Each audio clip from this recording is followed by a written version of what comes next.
SolidWorks MBD provides an integrated alternative to creating 2D drawings, which helps you define, organize, and publish 3D product manufacturing information, or PMI, into industry-standard formats.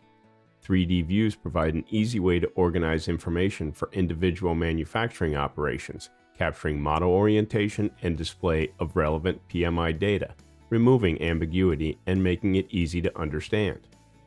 Datum targets are useful for defining points or areas of contact to establish a datum to simulate a mating part or fixture.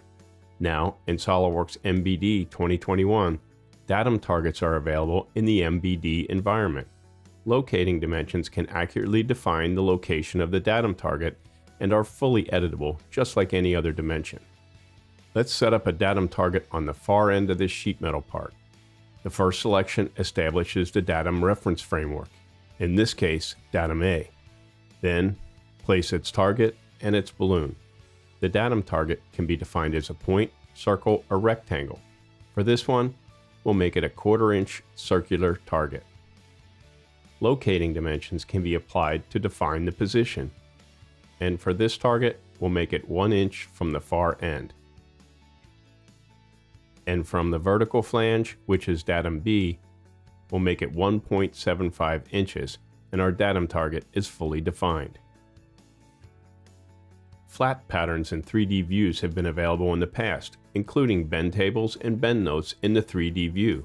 But now in SOLIDWORKS MBD 2021, this bend table information can be published to a 3D PDF in a clear, concise, tabular format, similar to the way bills of materials are handled.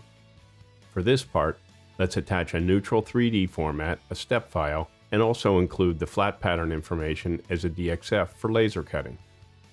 All the custom properties are extracted from the part and pushed to the 3D PDF, and bend table columns can be selected for publishing. 3D PDFs are a great way to accurately communicate your design with downstream manufacturing operations who are not lucky enough to have SOLIDWORKS. All that's needed is Adobe Acrobat Reader, and all the views are presented in an easy-to-read and navigate format. All the information about the datum targets is available, and the flat pattern view contains the bend notes corresponding to the tabular bend table on the left. With these enhancements to SOLIDWORKS MBD, it's easier than ever to embrace model-based definition to eliminate time-consuming drawing creation and reduce manufacturing errors.